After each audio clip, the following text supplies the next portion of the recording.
Do doja që sot ndanim edhe disa informacione për sa i përket muajit të verës, sepse shpesh herë mendojnë se në verë tani janë më të çlirët, kanë më shumë kohë për të lëvizur dhe i kanë vënë funksion muskujt, artikulacionet e tyre, por ndoshta nuk mjafton për të ditur vetëm kaq.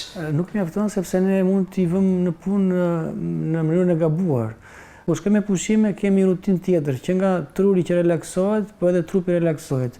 Duke relaksuar këto, edhe postura ndryshon dhe mund do që të kemi dhimbje gjatë pushimeve ose pas pushimeve.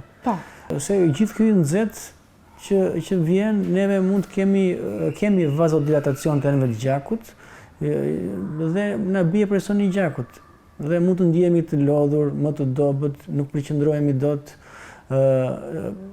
Po ky ngrohtë ka dhe të mira dhe të këqijat e tij, sepse kur kemi një nxehtësi normale, muskujt tanë relaksohen. Duke relaksuar, kemi një qarkullim të gjakut më të mirë, muskujt janë të qetë, nuk kanë tensione, lëvizshmëria është më e mirë dhe artikulacionet kanë benefite sepse kanë më shumë viskozitet, janë një temperaturë të mirë dhe ato zhurmat që ne ndjejmë zakonisht reduktohen. Një farqetësie pra. Por e keqja na vjen kur i kemi shumë të larta, sepse aty ndodh që ne do fillojmë të djersim më shumë.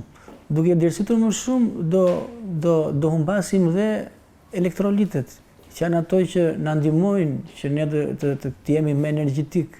Dhe kjo do na bëjë që të fillojnë gërçe nga i nxehti, fillojnë kontraktime, artikulacionet të bëhen më të dhimbshme dhe ku ata që kanë probleme me artritin ose sëmundje reumatizmale të shtohet inflamacioni, të kenë më shumë dhimbje.